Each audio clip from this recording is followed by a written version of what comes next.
నమస్తే రమగారు. నమస్తే జయ. రమగారు, ఏదైనా సిరీస్ కొత్తది స్టార్ట్ చేద్దామండి. చిన్న సిరీస్ స్టార్ట్ చేద్దాం.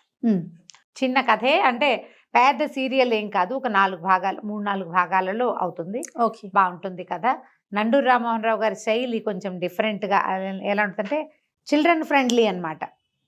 పిల్లలకి నచ్చేలాంటి సాదా భాష, పెద్ద విషయాలు కూడా చాలా సింపుల్గా చెప్తారు. సరళమైన భాష బాగుంటుంది. ఓకే. పూర్వం మగధ దేశానికి మహాసేనుడు అని ఒక రాజుగారు ఉండేవారు. ఈయనకి లేక లేక ఒక కుమారుడు కలిగాడు. పిల్లవాడు భలే అందగాడట, పుట్టగానే కనపడ్డాడు. ఆయన విక్రమార్కుడు, అంత గొప్ప పేరు తెచ్చుకోవాలి, అంత గొప్ప శౌర్యవంతుడు కావాలని, అంత గొప్ప వీరుడు కావాలని పిల్లవాడికి విక్రమార్కుడు అని పేరు పెట్టారు. చాలా బుద్ధిమంతుడు, చక్కగా ఉండేవాడు, మంచి అందమైన వాడు. అలా రోజులు గడిచి 16 ఏళ్ళు అయినాయి.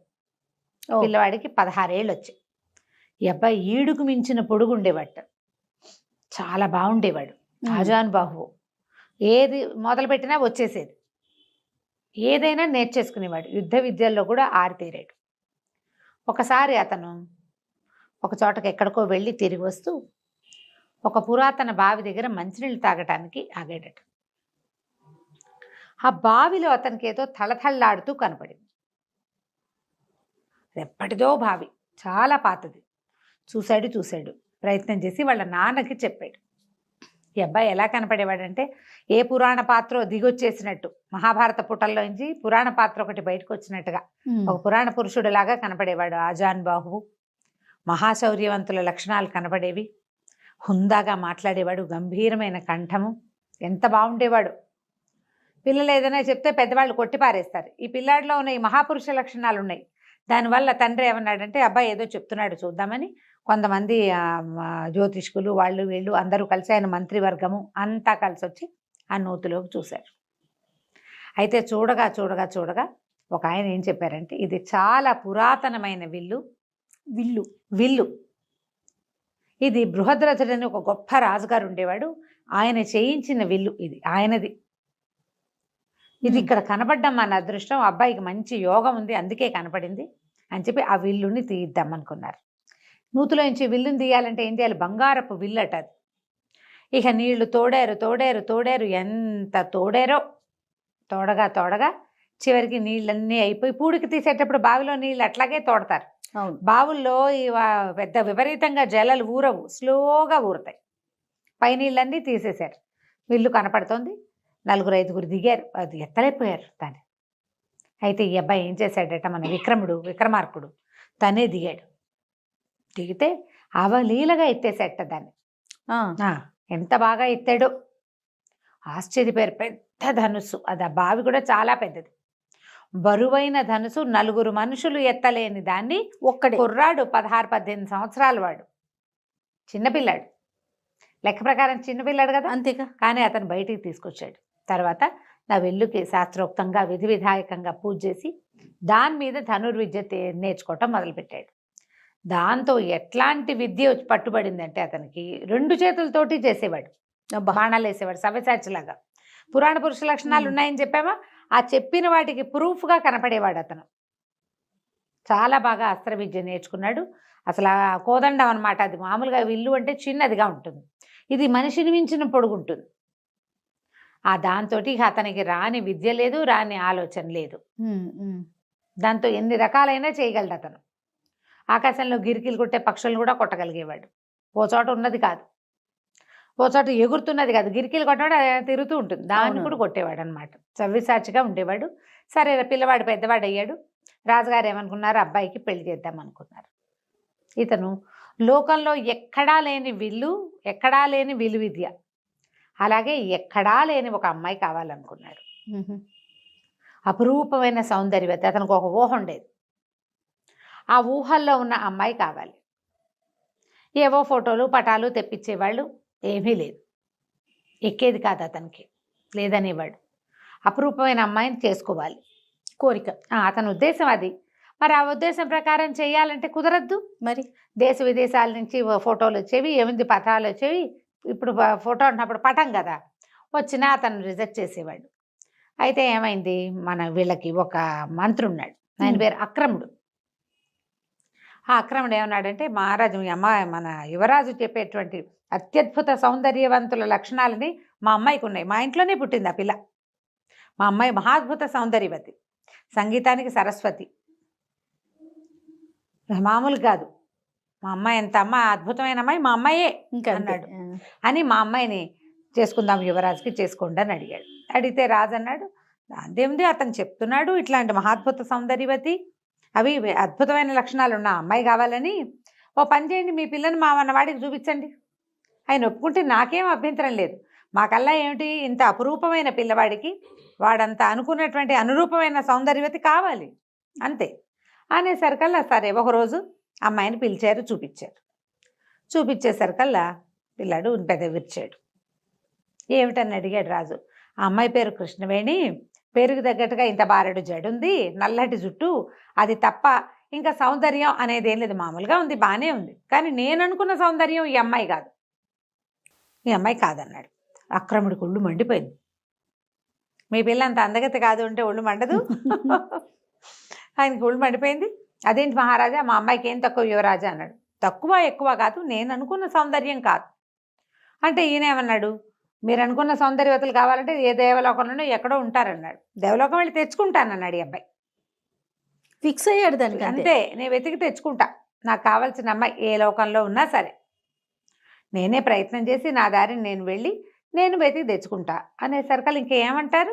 எனக்கு చాలా కోపం వచ్చింది, కానీ ఇక ఏం చేయాలో తెలియలా, వీళ్ళంతూ చూద్దామనిపించింది. ఆయన ఏమనుకున్నాడు, తన కూతుర్ని యువరాణిని చేస్తే రేపొద్దున మహారాణి అవుతుంది, రాజ్యం తమదైపోతుంది అనుకున్నాడు. అది కుదిరేలాగా కనబడలే. అతని కూతురు అందగత్తే కానీ ఈయన అనుకుంటున్నటువంటి మహాద్భుత సౌందర్య రాశి అయితే కాదు. సరే తండ్రి సరే ఒప్పుకున్నాడు. కొద్ది రోజులు సరేలే, దేశాటన కనుక చేసి వస్తే పిల్లవాడికి కూడా లోకం తెలుస్తుంది, రేపు మహారాజు కాబోతాడు అందుకని చెప్పి ఓ పంచకళ్యాణి గుర్రమెక్కి తన చక్కగా విల్లుని చంకన పెట్టుకుని తన విల్లుందిగా తగిలించుకున్నాడు. ధనుర్బాణాలు ధరించి తల్లిదండ్రులకు చెప్పేసి బయలుదేరాడు యాత్రకి. వెళ్ళగా ఎక్కడికో వెళ్ళిన తర్వాత అతను ఎక్కడికి వెళ్ళాడు, వీళ్ళు ఉన్నదేమో మగధ, ఇది ఆరావళి పర్వతాల వైపుకి వెళ్ళాడు. ఎంతో ప్రయాణంలో చూస్తూనే ఉన్నాడు ప్రపంచం అంతా. ఈ ఆరావళి పర్వతాల దగ్గర ఎట్లా కనపడిందంటే అతనికి ఒక 10 మంది ఒక వ్యక్తి మీద దాడి చేస్తున్నారు. అతని చేతిలో ఒక కత్తి ఉంది, కత్తి తెగదిప్పుతున్నాడు. చాలా అంటే వీరుడు, అతను యుద్ధం చేస్తున్నాడు. ఈ 10 మంది మనుషులు మంచి బలాఢ్యులు, గుర్రాలు ఉన్నాయి. వాళ్ళ డ్రెస్సింగ్ అది చూస్తే వాళ్ళు ఏదో ఉన్నత వంశాల వాళ్ళుగా లేరు, కొంచెం కుస్తీ పట్లు అవి పట్టే వాళ్ళలాగా ఉన్నారు. అంటే సాఫిస్టికేటెడ్ డ్రెస్సింగ్లో లేరనమాట. అప్పట్లో బట్టల్లో వేర్పాట్లు ఉండేవి, క్షత్రియోచితమైన బట్టలు వేరు, పనిపాటల వారి బట్టలు వేరు, తెలిసేది అట్లా. ఇతను ఏమనుకున్నాడు, చూస్తున్నాడు ఈ లోపల ఉన్నవాడి కత్తి కదలిక, వాడి లాఘవము, వాడి కదలికలు చాలా ఆసక్తి గొలుపుతున్నాయి. ఇతనికి కత్తి యుద్ధాలు అవి అలవాట్లేదు, విలువిద్యే కదా వచ్చు. కానీ అయితే ఏమైంది, సరే చూస్తూ ఉండగానే ఒకడెవడో దొంగ దెబ్బ తీయబోయాడు. ఇతను వెనకాల నుంచి బాణం వేసి కొట్టాడు. వాడు అక్కడి నుంచి లోపలికి వెళ్ళాడు, ఆ గుంపులోకి వాళ్ళ దగ్గరికి పరిగెత్తేసరికల్లా రెండో మనిషి సడన్గా వచ్చాడు. ఆజానుబాహు, పెద్ద విల్లు, పెద్ద గుర్రం, బ్రహ్మాండమైంది. దాన్ని చూసేసరికల్లా వాళ్ళు కూడా కాస్తగా హడావిడి పడ్డారు. ఇక 2 మనుషులు తోడయ్యేసరికల్లా 10 మంది కాళ్ళకి బుద్ధి చెప్పి పారిపోయారు. ఆ అబ్బాయి వాళ్ళందరూ పారిపోయేసరికల్లా సరే వీళ్ళిద్దరూ మాట్లాడుకుంటే అతని పేరు శక్తి సింహుడు, పాటలీపుత్రానికి చెందినవాడు. నాకు ఒక ఖడ్గ విద్య వచ్చు, ఏ రాజు దగ్గరైనా ఈ విద్యను చూపించుకుని పొట్ట పోసుకుందామని బయలుదేరాను. నా దగ్గర ఉండేది 10 వరహాలు, అంతకంటే ఏం లేవు నా దగ్గర. దానికే 10 మంది దొంగలు వెంబడబడి ఇగో ఇలా చేశారు, ఇంత యుద్ధం చేశారు అంటే నీ కత్తి లాగవని నేను చూశాను అన్నాడు. కనపడింది కదా 10 మందిని బాగా నిలేసావు, వాడెవడో దొంగ దెబ్బ తీయబోయాడు కాబట్టి నువ్వు దొరికావు, కానీ లేకపోతే నువ్వు దొరికేవాడివి కాదు. నీ కత్తి తిప్పే విద్య చాలా బాగుంది, మన ఇద్దరం స్నేహితులుగా ఉందామన్నారు. సరే నువ్వెవరంటే 8వ దేశం అంటే మగధ దేశం. సరే ఏమిటి అంటే మా నాన్న అక్కడ రాజు అని చెప్పాడు. అతను ఆశ్చర్యపడి, ఏమిటి నువ్వు యువరాజు అని? మగధ దేశపు యువరాజుని నేను, ఇలా ఒక స్వప్నాన్ని వెతుక్కుంటూ బయలుదేరాను అంటే ఇతను అన్నాడు కథల్లో లాగా యువరాజు పంచకళ్యాణిని వేసుకుని బయలుదేరాడు అన్నట్టుగా, బయలుదేరావా నువ్వు అంటే బయలుదేరాను. ఇట్లా ఒక ప్రత్యేకమైన సౌందర్యవతి నేను కలలో చూశానామని, నాకు ఒక ఊహ ఉంది, ఆ ఊహని నేను కల్లో చూశాను. ఒక సౌందర్యవతి అయిన అమ్మాయి చక్కగా నాట్యం చేస్తుంది, చాలా అపురూపమైన సౌందర్యవతి, భూలోక సౌందర్యం కాదనిపిస్తుంది. ఇప్పటికి ఎంతమందినో చూశాను. ఆ అమ్మాయి వాళ్ళు మ్యాచ్ అవ్వటం లేదన్నట్టుగా చెప్పాడు. చెప్పేసరికల్లా శక్తిసింహుడు అన్నాడు, ఈ ఆరావళి పర్వతాల్లో బాగా లోపలికి వెళ్తే ఒక చోట ఒక విచిత్రమైన దృశ్యం చూశాను నేను. ఆ విచిత్రమైన దృశ్యంలో నేను చూసినటువంటి అమ్మాయిల్లో ఒక అమ్మాయి నువ్వు చెప్పిన పోలికలకి దగ్గరగా ఉంది. ఓహోహో. భూలోకమే అది, వాళ్ళు మన లోకంలోనే, కానీ వాళ్ళు మన లోకానికి చెందిన వాళ్ళు కాదు. కొంతమంది స్త్రీలు ఎక్కడికి వస్తారు, నేను అది చూశాను అని చెప్పేసి ఆ కథ ఏమిటో చెప్పడం మొదలుపెట్టాడు. Okay okay. సరే, అమ్మాయి ఎక్కడ చూశాడు, ఎలా చూశాడు, ఆ అమ్మాయితో పాటు ఎవరు వచ్చారు, ఏమిటి అని ఆ వివరాలు చెప్పబోయాడు. సరే, ఏం వివరాలు చెప్పాడు? శక్తిసింహుడు విక్రమార్కుడికి చెప్తున్నాడు. మనం కిందటి భాగంలో ఒక చిన్న పొరపాటు ఏం చెప్పామంటే, పాటలీపుత్రం వీళ్ళదే, మగధ రాజ్యంలో ఉంటుంది పాటలీపుత్రం. శక్తిసింహుడు వేరే ఏదో చిన్న ఊరు నుంచి వచ్చిన వాడనమాట.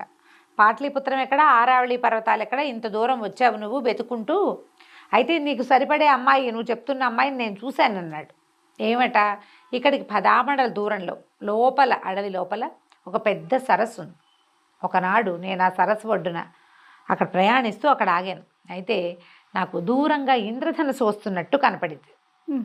నేను ఇంద్రధనుసు చూసి ఆశ్చర్యపోయాను. తర్వాత నాకు అర్థమైంది, ఆ ఇంద్రధనుసు కదిలిస్తోంది. నేను చూస్తూ ఉండగానే ఆ ఇంద్రధనుసు భూమి మీద వాలింది. క్రమంగా అందులోంచి ఒక్కో రంగు విడిపోయి ఒక్కొక్క నెమలిగా రూపాంతరం చెందింది. 7 రంగులు, 7 నెమళ్ళు. 7 నెమళ్ళు నాట్యం చేయటం మొదలుపెట్టినాయి. చేయగా క్రమంగా 7 నెమళ్ళు 7 అమ్మాయిలుగా మారిపోయినాయి. వాళ్ళు ఎక్కడి వాళ్ళో, దైవకాంతలు ఎక్కడి నుంచి వచ్చారో నాకు తెలియదు, కానీ వాళ్ళల్లో ఆఖరి అమ్మాయి చాలా అందంగా ఉంది. వాళ్ళంతా ఆ చెల్లెల్ని పిలుస్తున్నారు. అయితే వాళ్ళు నాట్యం చేశారు, చాలాసేపు ఈదులాడారు. ఆఖరి చెల్లెలైతే ఎంత అందంగా ఉందో, నువ్వు చెప్పే అమ్మాయి ఆ అమ్మాయి అని నాకు అనుమానం. తర్వాత వాళ్ళు మళ్ళీ ఉత్తరీయాలు అవి పెట్టి సరస్సులో ఈదులాడారు, చాలాసేపు పాటలు పాడుతూ కోలాహలంగా గడిపారు. తర్వాత 7 నెమళ్ళుగా మారి, తర్వాత ఇంద్రధనుసుగా మారి వెళ్ళిపోయారు. నాకు అర్థమైనంత మటుకు వాళ్ళు ప్రతిరోజు వస్తారు. బాగుంది, నేను చూసా వాళ్ళని. మనకెందుకు, ఎవరో దేవతా స్త్రీలని, నా దారిని నేను వచ్చేసా. ఇప్పుడు నువ్వు చెప్తున్నావు కదా, కావాలంటే వెళ్ళి చూద్దాం పద అంటే, సరే ఏమనుకున్నారు, చూద్దాం. చూడాలంటే ఇతని దగ్గర పంచకళ్యాణి ఉంది కదా, పంచకళ్యాణి మీద 2 ఎక్కితే బాగోదు, కాసేపు వరకు ఓకే. పైగా 2 బలశాలుడు కదా. ఏం చేశాడు మన విక్రమార్కుడు, ఊళ్ళోకి దాని సమీపంలో ఉన్న ఒక చిన్న పట్టణంలోకి వెళ్ళారు. వెళ్ళి ఆ పూటకు విశ్రాంతి తీసుకుని అక్కడ ఇంకో గుర్రం కొన్నాడు శక్తిసింహుడి కోసం.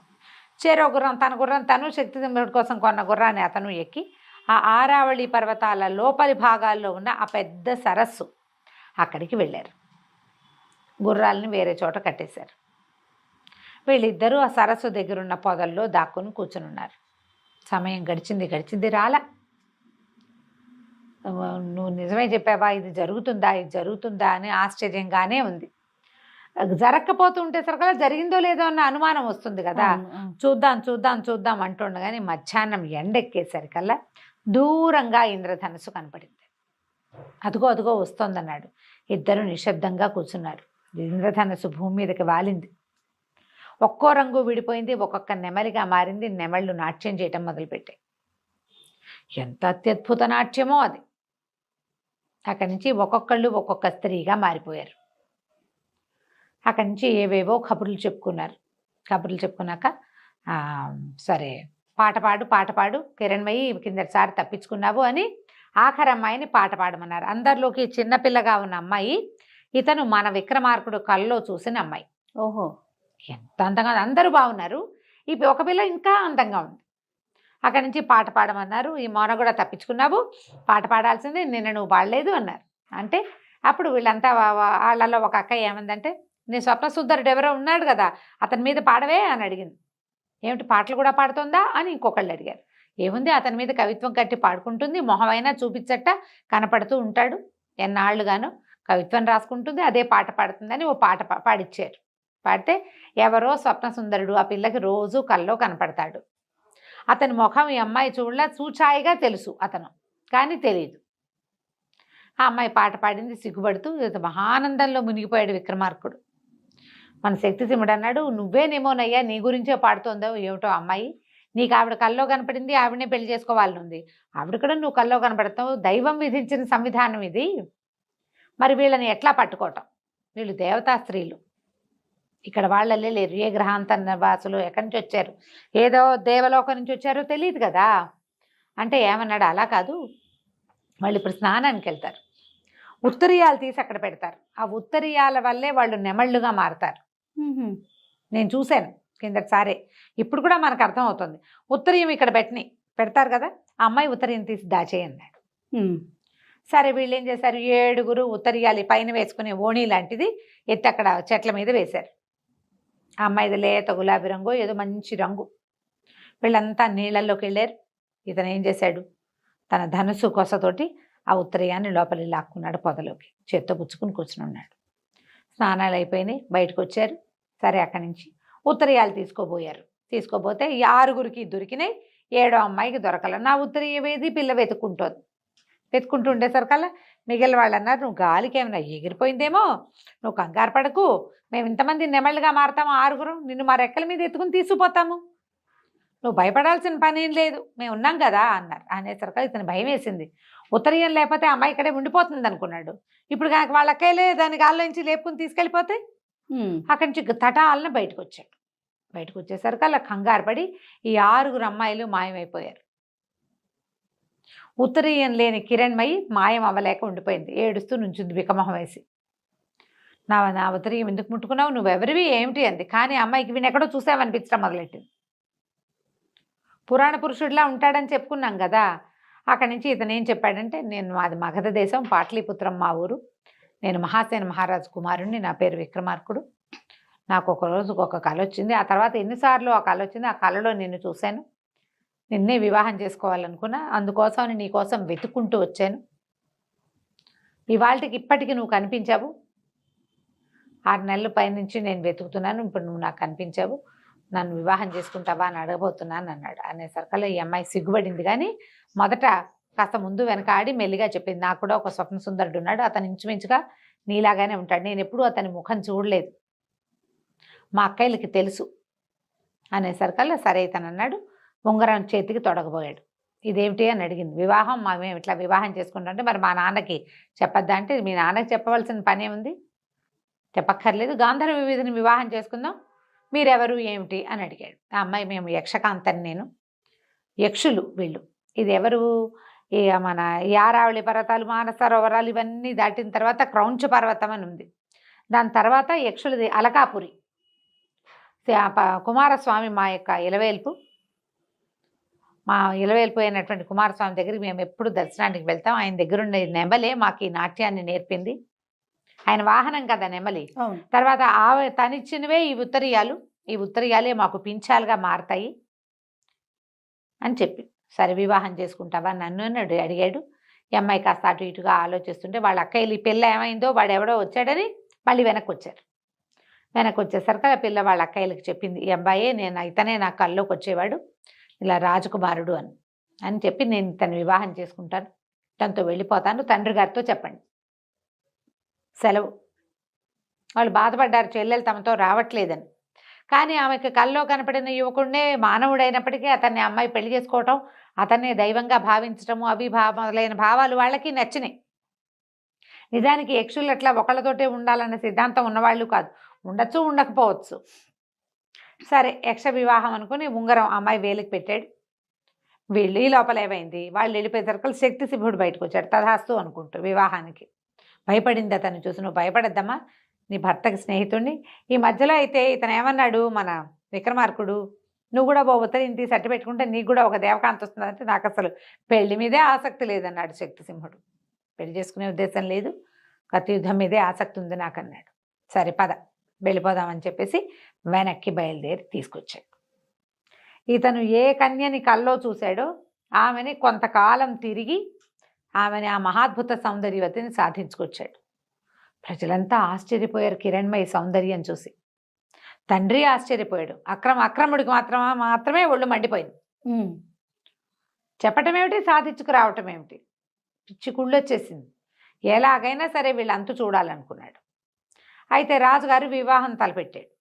తలపెట్టేసరికల్లా అక్రముడు అన్నాడు, ఆయన గాంధర్వీధిని వివాహం చేసుకొచ్చానని చెప్పాడు కదండి, ఇంకెందుకంటే అక్కడెక్కడో గంధర్వమో యక్షమో చేసుకుంటే ఎట్లా, ప్రజలందరూ చూడొద్దు యువరాజు వివాహం అని బాగా గ్రాండ్గా పెళ్లి ఏర్పాట్లు అవి చేశారు.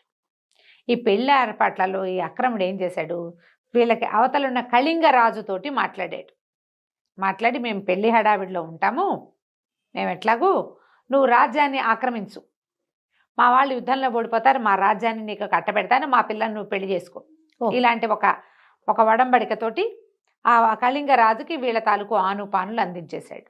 వీళ్ళేమో పెళ్లి హడావిడిలో ఉన్నారు. మామూలు మన ఇంట్లో పెళ్ళి అయితేనే మనకు 4 రోజుల హడావిడి, రాజుగారి పెళ్లికి ఇంకా గందరగోళంగా ఉంటుంది కదా, ఈ గోవాలలో ఉన్నారు. రాజుగారు ఏమనుకున్నాడంటే యక్షల దగ్గర వివాహం చేసుకున్నాడు, ఇక్కడ మనం కూడా వివాహం చేద్దామని గ్రాండ్గా వివాహం తలపెట్టారు. అయితే తన కూతుర్ని యువరాజుకి ఇచ్చి పెళ్లి చేయాలనుకున్న మంత్రి అక్రముడికి మాత్రం చాలా ఒళ్ళు మండిపోయింది, సహించలేనట్టుగా ఉంది.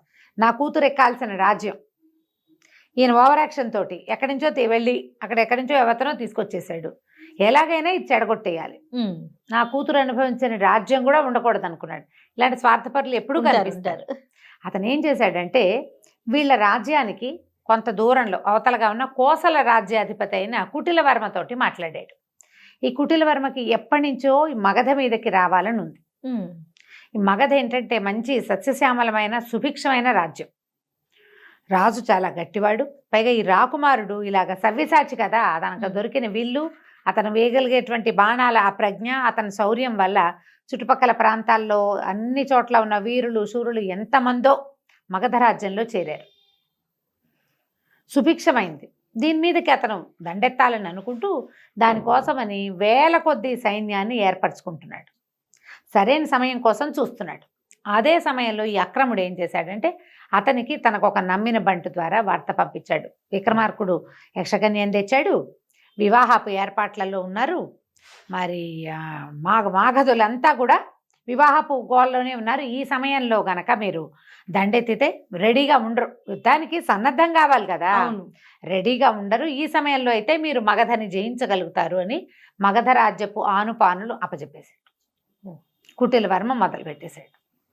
అక్కడి నుంచి చుట్టుపక్కల రాజ్యాలంటే వాళ్ళు ఉన్న వైపు నుంచి వాళ్ళు జ్వరపడాలంటే చిన్న చిన్న జానపదాలని వాటిని దాటి కదా రావాలి. ఈ జనపదాలని దాటేటప్పుడు ఏంటంటే ఆ ఊళ్ళల్లో కూడా రాకుమారుడి పెళ్ళని అన్ని చోట్ల ఉత్సవాలు జరుగుతున్నాయి, అన్ని ఊళ్ళకి పిలుపులు వచ్చినాయి, అన్ని ఊళ్ళ నుంచి జనం కొంతమంది వెళ్ళారు. ఇక్కడ ఉన్న వాళ్ళు కూడా చక్కగా ఇల్లు అన్ని అలంకరించుకుని రాజుగారు పంపించినటువంటి కానుకలు ఇంటింటికి వస్తే మరి చాలా అద్భుతమైన విషయం కదా. వీళ్ళంతా పెళ్లి ఏర్పాట్లలో పెళ్లి వార్తలు తెలుసుకోవడం కోసం ఉత్సాహంగా ఇవాళ ఏం ప్రోగ్రాము, రేపు ఏం ప్రోగ్రాము, ఏ రాజులు వచ్చారు, ఎవరు రాలేదు, ఈ గందరగోళంలో ఉండి ఎవరు అస్త్రము ధోరణే లేదు.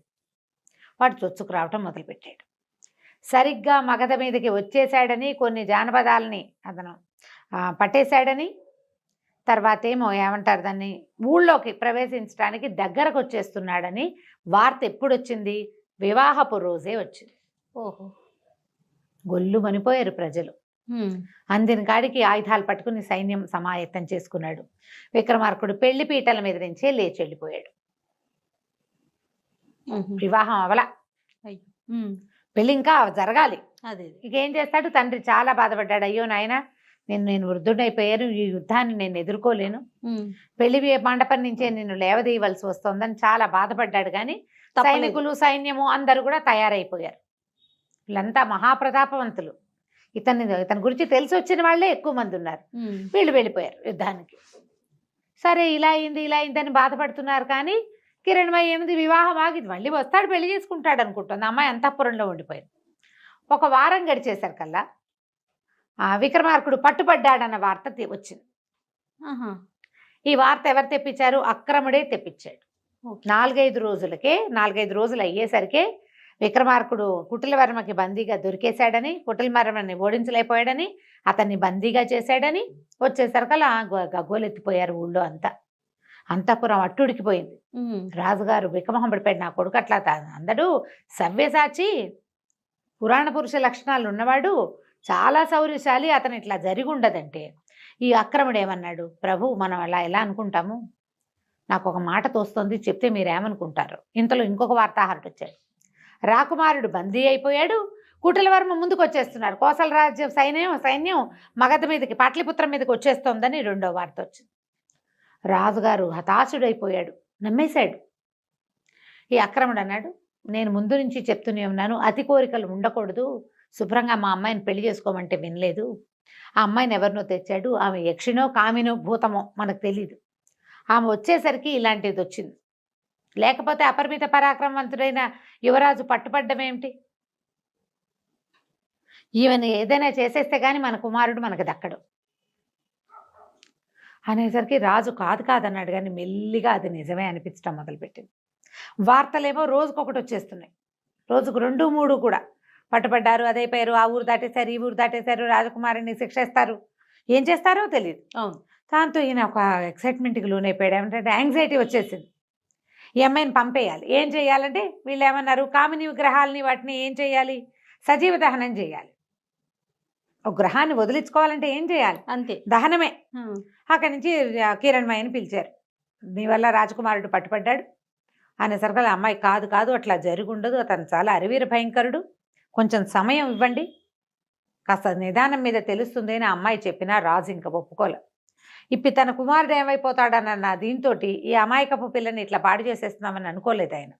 అనుకోక పెద్దగా మంటలు అవి చేసి ఏర్పాటు చేసి అగ్నిగుండం ఏర్పాటు చేసి గుండంలోకి నీ అంతటి నువ్వు స్వచ్ఛందంగా వెళ్ళిపో అని చెప్పి ఆ అమ్మాయిని అగ్నిగుండం దగ్గరికి పెట్టేశారు, తీసుకొచ్చేసారు. ఇక అమ్మాయి ఏం చేస్తుంది, దుఃఖం, ఏం చేయాలో తెలీదు, అవమానం. నీ వల్లే రాకుమారుడు పట్టుబడ్డాడని అంతఃపురం అందరూ అసహించుకుంటున్నారు. మాటలు అవే పుట్టేస్తాయి కదా. అంతే. అక్కడి నుంచి అక్రముడు తన మాట చెల్లింది, తను అనుకున్న కోరిక నెరవేరిందన్న సంతోషంతో నీ ఆఖరి కోరిక ఏమిటో చెప్పమన్నాడు. అనేసరికి అమ్మాయింది, నాకు నాట్యం అంటే చాలా ఇష్టం కదా, నన్ను నాట్యం చేయనివ్వండి, నాట్యం చేశాక నేనే అగ్నికి ఆహుతైపోతానని. సరే, అందుకేముంది, సరేనన్నారు. అగ్నిగుండం చుట్టూతా నాట్యం చేయటం మొదలుపెట్టింది. క్రమంగా ఆ అమ్మాయికి రెక్కలు వచ్చేసినాయి, నెమలిగా మారిపోయింది. ఇంద్రధనుసులో రంగులన్నీ ఒకే చోట ఉన్నట్టుగా కనపడుతుంది. పూర్తిగా నెమల్లాగా మారిపోయింది. రంగులుగా కనబడుతుంది. ప్రజలంతా చూస్తూనే ఉన్నారు, రాజు మంత్రి కూడా చూస్తున్నారు. అంతఃపురం అంతా నోరు తెరిచి చూస్తూ ఉండగా ఈ అమ్మాయి నెమలిగా మారిపోయి ఆకాశంలోకి ఎగిరిపోయింది. దూరంగా ఒక ఇంద్రధనుసు కనపడింది కాసేపు, తర్వాత ఇంకా అది కూడా కనిపించలే. కళ్ళ నీళ్ళు పెట్టుకుంటూ అమ్మాయి ఇంకేమీ చేయలేక వెళ్ళిపోయింది. తనకు జరిగిన అవమానానికి, తర్వాత ఏమో ఈ అన్యాయానికి బాధపడుతూ ఎగిరి వెళ్ళిపోయింది. వెళ్ళిపోగానే ప్రజలంతా హాహాకారాలు చేశారు. కానీ యక్షమాయ మరణించకుండా అమ్మాయి యక్షకన్యగా మారిపోయి వెళ్ళిపోయింది అంతే. ఆక్రముడు అన్నాడు, చూసారా మహారాజా, నేను చెప్పాను కదా ముందే అని రాజును నమ్మించాడు. ఇంకా కుమారుడి వార్తల కోసం చూస్తుంటే ఇంతలో ఏమైంది, అక్రముడికే వార్త వచ్చింది. మంత్రులకు కదా వార్తలు వచ్చేవి. ఏంటంటే కోసల రాజు పట్టుబడ్డాడు, కుటిలవర్మని మన రాకుమారుడే పట్టేసుకున్నాడు, కోసల సైన్యం అంతా మన వశమైపోయింది అని వార్త వచ్చేసరికి నిర్ఘాంతపోయాడమ్మో, ఏదో జరిగిపోయింది. ఇప్పుడు ఇక్కడే ఉంటే అతను వెనక్కి తిరిగి వచ్చాడంటే విక్రమార్కుడు నాకు శిరచ్ఛేదం తప్పదు, అంతే, నా పగ ఎలాగూ తీరిపోయింది. ఏ అమ్మాయిని తీసుకొచ్చాడో ఆ అమ్మాయిని వెళ్ళగొట్టిచ్చేసాం అని చెప్పి రాత్రి కుటుంబంతో సహా దేశం దాటి పారిపోయాడు. రెండో రోజు సాయంత్రానికి వార్త వచ్చింది, రాకుమారుడు వచ్చేస్తున్నాడు, కోసల రాజును పట్టుకున్నారు. మరి అతనితోటి సంధి అంటే అతనే వడంబడ్డాడు.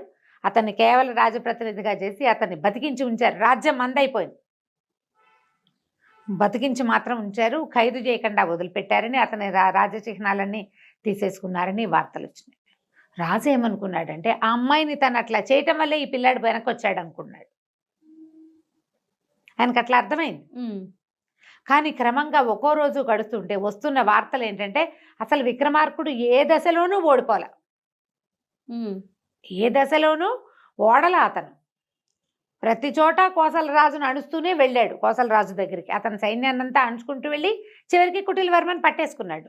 మరి ఎక్కడా ఓడిపోయినప్పుడు ఓడిపోయాడు, పట్టుబడ్డాడు వార్తలు ఎలా వచ్చినాయి, ఇది ఎలా జరిగిందో కనుక్కుందామని ఇతని కోసం ప్రయత్నం చేస్తే ఇక కబురు చేశారు అక్రముడిని రమ్మని. ఎక్కడున్నాడు అక్రముడేడి పారిపోయాడు. అప్పుడు రాజుకు జరిగిన మోసం అర్థమైంది, ఆ అమ్మాయి మీద పగతో అతనే ఏదో చేసుంటాడు అని. అక్కడి నుంచి తనకి వార్తలు తెచ్చారు కదా, వార్తాహరులను ఒక్కొక్కళ్ళని విచారించేశారు కదా, ఈయనిపిచ్చిన వార్తలే అవి అని తెలుసు. ఏమీ చేయలేక రాకుమారుడు వస్తే ఏం అడుగుతాడో, ఇలా చేశానని చెప్పడానికని సిగ్గిలిపోతూ తండ్రి బిగపట్టుకుని ఉన్నాడు. ఆ రాజ్యాన్ని జయించుకుని కళ్యాణానికి మళ్ళీ కదలొచ్చాడు పెళ్లి కొడుకు. మరి పెళ్లి చేసుకుందాం అనుకున్నాడు. తీరా వచ్చేసేసరికల్లా ఏమైంది? తండ్రి ఏమో సంతోషించాడు, కానీ నాయన ఒక అన్యాయం చేశాను, నా వల్ల ఈ పొరపాటు అయిపోయిందని చెప్పేసరికి కిరణ్మయి అంటూ స్పృహ తప్పి పడిపోయాడు రాకుమారుడు. అయ్యో అసలు ఏమీ జరగలేదు, నేను ఎక్కడా ఓడిపోలేదు, ఏది ఆ పొరపాటే జరగల, ఇలా ఎందుకు అయిందంటే అక్రముడు చేసిన కుట్ర తెలిసింది. ఇప్పుడు ఆ అమ్మాయిని తెచ్చుకోవటం ఎట్లా, నేను ఎలా బతికుండను అని ఏడుస్తూ ఉండిపోయాడు. శక్తిసింహుడు అన్నాడు, "నువ్వు ఇంత బాధపడద్దు, మనం ఎక్కడ అమ్మాయిని చూసామో అక్కడ వెళ్ళు, అక్కడికి వెళ్ళంటే ఆ అమ్మాయి ఇంకా ఇక్కడ ఎందుకు ఉంటుంది? ఇంత అవమానపడ్డాక మళ్ళీ భూలోకానికి వస్తుందా? వాళ్ళ అక్కయ్యలు మాత్రం వస్తారా? వాళ్ళు భూలోకంలోకి రాబట్టే కదా ఇలాంటి అవమానం జరిగింది అమ్మాయికి పాపం." చాలా బాధపడ్డాడు. కానీ శక్తిసింహుడు మాత్రం ఓదార్చాడు, "కాదు వెళ్ళు, వాళ్ళు రాకపోతే అక్కడి నుంచి ఇంకా కొంచెం ముందుకెళ్తే ఒక సిద్ధాశ్రమం ఉంది, అక్కడ ఒక మహానుభావుడు ఉన్నాడు, ఆయన నీకు ఏదైనా తప్పకుండా సహాయం చేస్తాడు, బయలుదేరి వెళ్ళమన్నాడు. ఆరావళి పర్వతాల దగ్గర ఎక్కడైతే మనం చూసామో అక్కడికి వెళ్ళిపో." సరే శక్తిసింహుడిని కూడా రమ్మన్నాడు.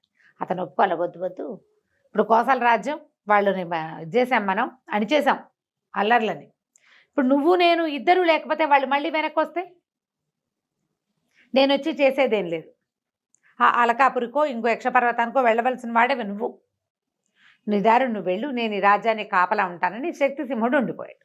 ఓకే. అక్కడి నుంచి మన రాకుమారుడు విక్రమార్కుడు బయలుదేరి ఆరావళి పర్వతాలు చేరుకున్నాడు.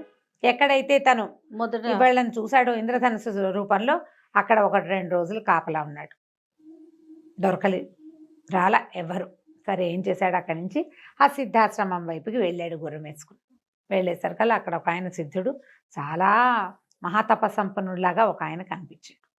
కనిపిస్తే ఇతను నమస్కారం చేశాడు. ఎవరినైనా ఏమిటి అని కనుక్కుంటే ఇతను ఏమన్నాడంటే ఈ కథ అంతా చెప్పాడు. నేను అలకాపురికి వెళ్ళాలి, నా భార్యను తెచ్చుకుంటాను వెనక్కి, గంధర్వ విధిని వివాహం చేసుకున్న సాధారణ విధి జరగబోతుంటేనే ఇట్లా జరిగిందంటే ఆయన అన్నాడు, ఎక్కడ అలకాపురి, మానవ మాత్రుడివి, నువ్వేం వెళ్తావు నాయనా, నువ్వు వెళ్ళలేవు, నీ వల్ల కాదు, కావాలంటే నువ్వు ఇంత ప్రయత్నం చేసి వచ్చావు కాబట్టి నీకు ఒక ఇది ఇస్తానని ఒక స్ఫటిక శిలని చేతిలో పెట్టాడు, నువ్వు ఎప్పుడు కావాలంటే ఆ అమ్మాయిని చూడొచ్చు, నువ్వు ఇందులో ఆమె కోసం ప్రయత్నం చెయ్యొద్దు, నువ్వు మానవుడివి, ఆమె యక్షకాంత, మీ ఇద్దరికి వివాహము పొసగదు, ఏదో జరిగింది, జరగవలసింది అంతే అని చెప్పి ఆ రాయి చేతులు పెట్టాడు. ఆ స్ఫటికం లోపలి చూస్తే ఆ అలకాపురిలో ఒక చిన్న ఉద్యానవనంలో కూర్చుని ఏడుస్తున్న కిరణ్మయి కనపడింది ఇతనికి. ఆ అమ్మాయి ఏడుస్తోంది, కళ్ళలోంచి నీళ్లు గారిపోతున్నాయి, వాళ్ళ అక్కయ్యలు ఓదారుస్తున్నారు. అమ్మాయిని చూసి, ఏడుస్తున్న అమ్మాయిని చూసారు కల్లా ఆ కిరణ్మయ్య అని మూర్చిపోయాడు ఈ అబ్బాయి. ఆయనకు చాలా బాధేసింది ఆ సిద్ధుడికి, అయ్యో ఇంత ప్రేమాశ్రయం కలిగి ఉన్నాడు, ఏదైనా సహాయం చేస్తానని చెప్పాడు. ఓకే. విక్రమార్కుడు సిద్ధుడికి నచ్చాడు, అంటే ఇతను ఇంత ప్రేమ కలిగి ఉన్నాడని ఆయన ఏమన్నాడంటే, నీకు ఒక రుద్రాక్షమాల ఇస్తాను, అది ధరిస్తే ఆకాశ గమనం వస్తుంది, నీతో పాటు నీ గుర్రం కూడా ఎగురుతుంది.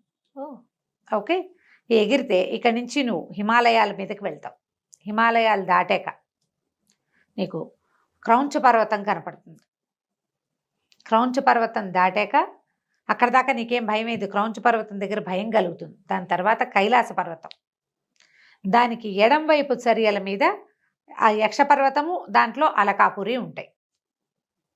ఇలా వెళ్ళాలి నువ్వు, ధైర్యం చేసి వెళ్ళిపోయి అక్కడికి వెళ్ళే ఆకాశ గమనం వరకు నేను ఇస్తా, తర్వాత సమయోచితంగా వీరోచితంగా నువ్వేం చేస్తావో అది చెయ్యి చెప్పాడు.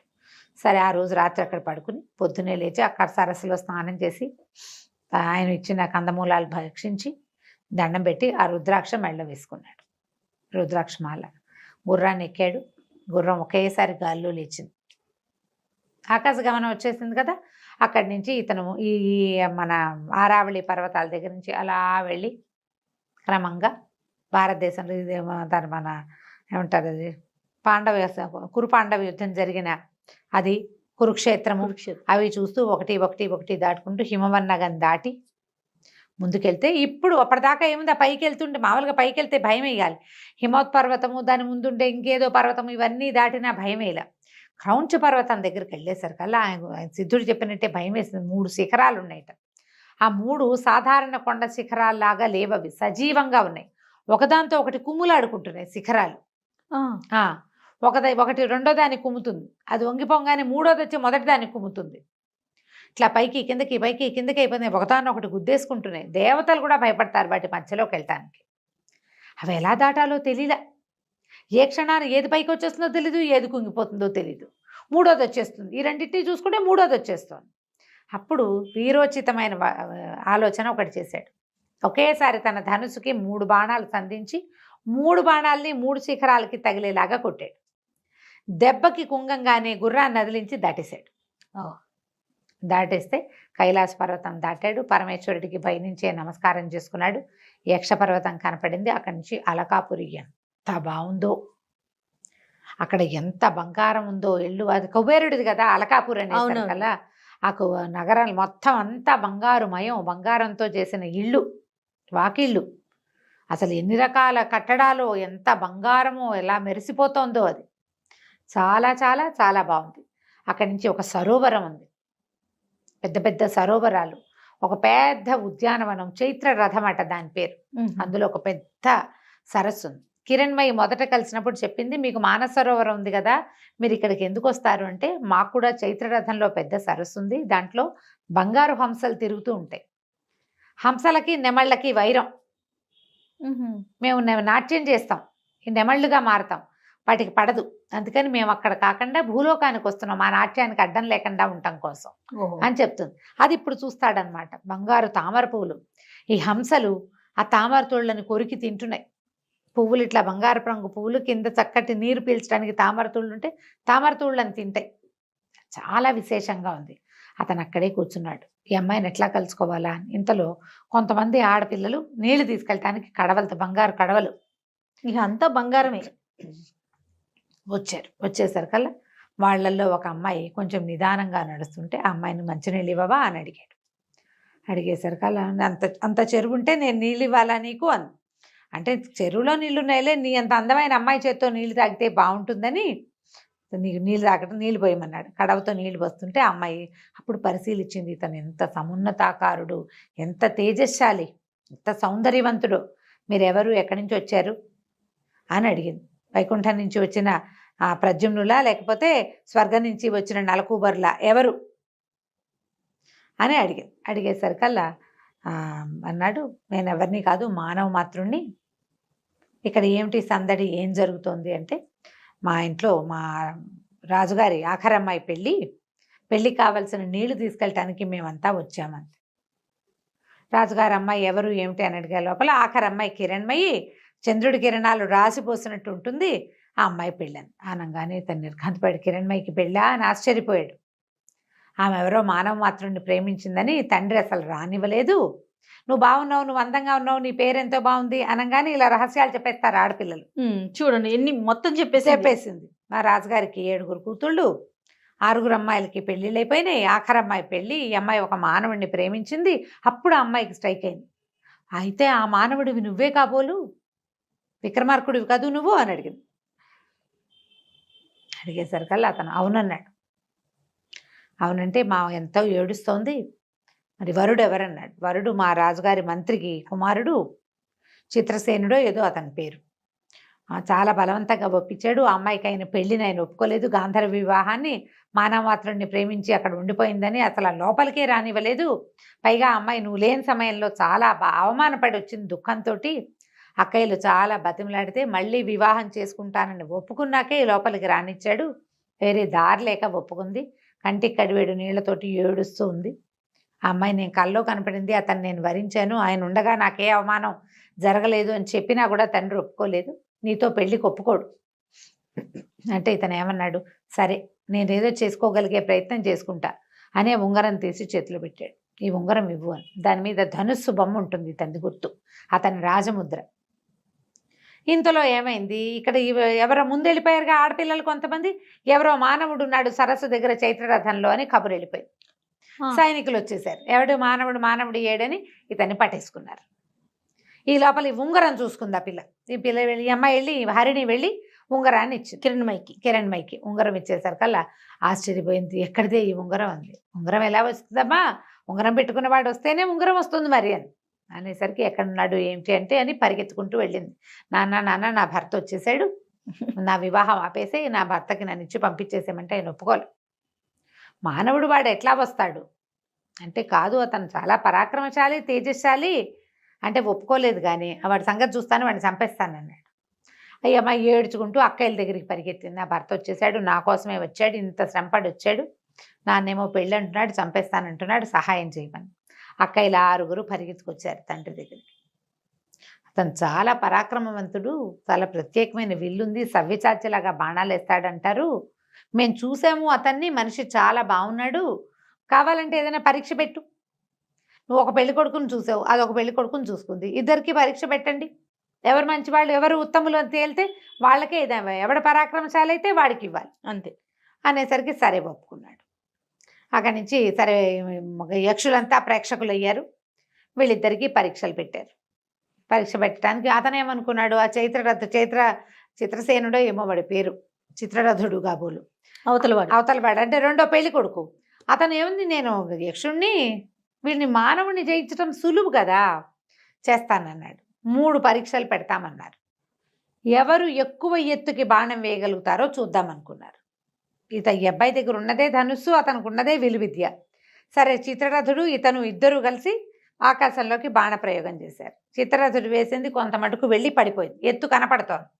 ఇతను వేసిన బాణం ఎంత పైకి వెళ్ళిందంటే ఈ అబ్బాయి బాణం పడిపోయినా అతనిది పైకి వెళ్తూనే ఉంది. విక్రమార్కుడిది పైకి వెళ్తుంటే ఆకాశంలో ఒక గరుడు పక్షి తిరుగుతోంది, అది ఆ బాణాన్ని నోట ఖర్చుకుని తీసుకుపోయింది.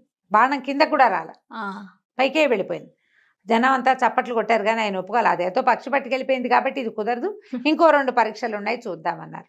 ఈసారి ఇక్కడ ఉద్యానవనం ఉంది కదా చిత్రరథం, అక్కడ చూశారనమాట. అక్కడ ఏం చేశారు, ఖర్జూరపు చెట్లు ఉన్నాయట, 10 వరుసగా ఉన్నాయి. వీటిలలో ఎక్కువ వృక్షాలని పడగొట్టేవాడు సాటి లేని విలుకాడు. ఇద్దరు చెరుకో పక్కన వేశారు, నుంచున్నారు. ఈ అబ్బాయి గంధర్వ పెళ్లి కొడుకు వేసిన దాంతో ఏమో మొదటి చెట్టు చీలిపోయింది, రెండో చెట్టుకి గుచ్చుకుని ఆగిపోయింది. మన విక్రమార్కుడు వేసిన బాణం మాత్రం 5 చెట్లను చీల్చుకుంటూ వెళ్ళి 6వ చెట్టు గుచ్చుకుంది. చెట్లలో నుంచి వెళ్ళిపోయింది అన్నమాట. ఎంత బలంగా లాగుతారో అంత స్పీడ్గా కదా వెళ్ళేది. బాణం ఎలా వెళ్తుంది, బలాన్ని బట్టే. వెళ్ళేసరి కదా అందరూ చప్పట్లు కొట్టారు, శబాష్ శబాష్ అన్నారు. రాజుగారి కొళ్ళు మండిపోయింది ఆ యక్షరాజుకి. అయినా సరే 3వ పరీక్ష ఉంది, ఇదంత తేలిక కాదు అని చెప్పి వరుసగా గవాక్షాలు ఉంటాయి, హోల్స్ లాగా గోడకి కోడలైంచి ఒక చెయ్యి బయట పెట్టి ఉంటుంది, అందులో కిరణమయ్య చెయ్యి ఏదో గుర్తుపట్టాలి. 7 అమ్మాయిలు నుంచున్నారు, 7 హోల్స్ ఉన్నాయి, 7 కిటికీలోంచి చెయ్యి బయటకు వచ్చింది. ఈ అబ్బాయి ఆ చెయ్యి పట్టుకుని చెప్పాలి. పట్టుకోవచ్చా, చూసండి, పట్టుకోవటమో చూసో ఓకే, ఏదో ఒకటి చెయ్యాలి. చేతులు బయట ఉంటే కిరణమయ్య చెయ్యి గుర్తుపట్టాలి. పాణిగ్రహణం చేసావు కదా నువ్వు, గుర్తుపట్టమన్నాడు. మొదటి పెళ్లి కొడుకు వచ్చాడు, 3వ చెయ్యిని ఇదే అన్నాడు, కాదు అది 3వ అమ్మాయిది అయింది, కుదరలేదు. ఊరికే అంటే ఫ్లూక్గా చేయవలసిందే. కాకపోతే ఇతను మాత్రం ఒక్కో చెయ్యి చూసుకుంటూ వెళ్ళాడు. మధ్యలో కిరణ్మయ్య చెయ్యి గుర్తుపట్టాడు. ఆ చేతి మధ్యవేలికి తన బాణము గుర్తున్న ఉంగరం ఉంది, తందే ఉంగరం. సమయస్ఫూర్తితో ఆ అమ్మాయి ఆ ఉంగరం పెట్టుకుని అతనికి సహాయం చేసింది. ఇందులో ఇతని ప్రజ్ఞ కాదు, జస్ట్ ప్రెజెన్స్ ఆఫ్ మైండ్ ఉంది అంతే. అన్ని చేతులు ఒకేలా ఉంటాయి, ఒకే వయసున్న ఆడపిల్లల చేతులు ఒకలానే ఉంటాయి, అందరికీ కంకణాలు ఉంటాయి, ఉంగరాలు ఉంటాయి, గోళ్ళకి రంగులు అవి ఉంటాయి. సమయస్ఫూర్తి ఆ ఉంగరాన్ని చూసుకున్నాడు అంతే. గుర్తుపట్టేసరికల్లా ప్రజలంతా సంతోషించారు. అమ్మాయి ఎవరి మీద మనసు పడిందో అతను సరైన వాడు, అది కదా కావాలి. అమ్మాయిలు మనసులో ఏమిటి పడుతూనే ఉంటారు ప్రతి వాళ్ళ మీద, చాలామంది మీద మనసు పడతారు ఆడపిల్లలు. ఆ క్షణానికి ఎవరు నచ్చితే వాళ్ళే. అవతల వాడు దానికి తగిన కెపాసిటీ పిల్లని రక్షించగలిగేవాడు కావాలి కదా. సరే రాజు చాలా సంతోషించి ఆ యక్షరాజు కిరణ్మయ్యనిచ్చి విక్రమార్కుడికి వివాహం చేసేసాడు. కొంతకాలం అక్కడ గడిపిన తర్వాత బోల్డంత సంపదతోటి, తర్వాత ఈ యక్షలోకంలో ఉండేటువంటి అనేక రకాల వింతలు విడ్డూరాలతో కూడినటువంటి పెద్ద విమానంతో ఈ అబ్బాయి ఆ గుర్రం ఎక్కి తన భార్యను కూడా తనతో పాటు ఎక్కించుకుని భూలోకానికి తీసుకొచ్చేసుకున్నాడు. చాలా కాలం పాటు మయూరకన్యతోటి భూలోకాన్ని పరిపాలిస్తూ హాయిగా సంతోషంగా ఉన్నాడు. కథ కంచికి మనం ఇంటికి. సూపర్. నమస్తే. నమస్తే.